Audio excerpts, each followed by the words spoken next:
In Texas, you are considered to be legally intoxicated when your blood alcohol concentration is 0.08% or higher. However, you are actually breaking the law at any point that alcohol or drugs affect your ability to operate a vehicle.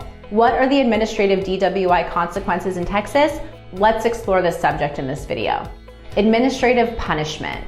Getting arrested for a DWI also comes with administrative consequences in addition to legal consequences. These can affect your ability to drive a vehicle. Some examples of administrative consequences include excessive fees and mandatory license suspensions. With each additional prior DWI offense that you have, these administrative penalties will get more severe. DWI First Offense. If you have your first DWI, your driver's license can be suspended by the state of Texas for anywhere from 90 days to 1 year.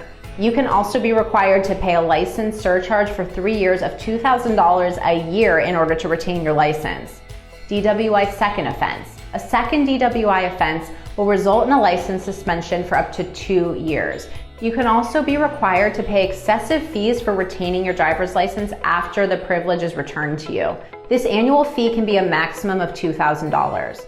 DWI Third Offense. You can lose your driver's license for 3 years when you get a third DWI. You also might be required to pay $2,000 every year for 3 years in order to retain your license. If you're convicted of a felony, you will also be disqualified from possessing a firearm and voting.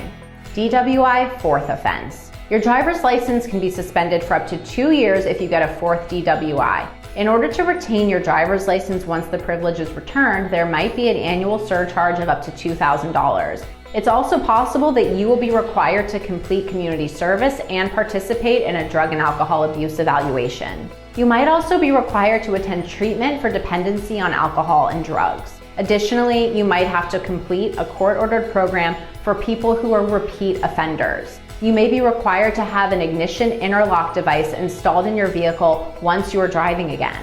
It's also possible that you will have a monthly probation fee and have to submit to random alcohol or drug testing.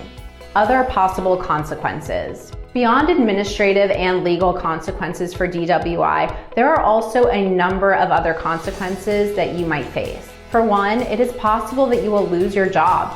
There are a number of employers that have a zero tolerance policy when it comes to DWI convictions. It can also impact your ability to get a job in the future as well, because it is common for employers to run a criminal background check before they hire someone.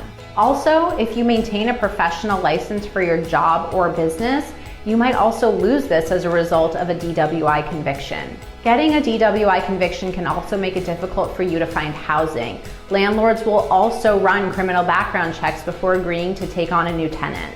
They do not have any obligation to rent to an individual that has a criminal record, and you might find that it makes renting an apartment difficult. A DWI defense attorney can help you navigate the legal process when you have been arrested for a DWI. They can help to ensure that the penalties you face are as minimal as possible.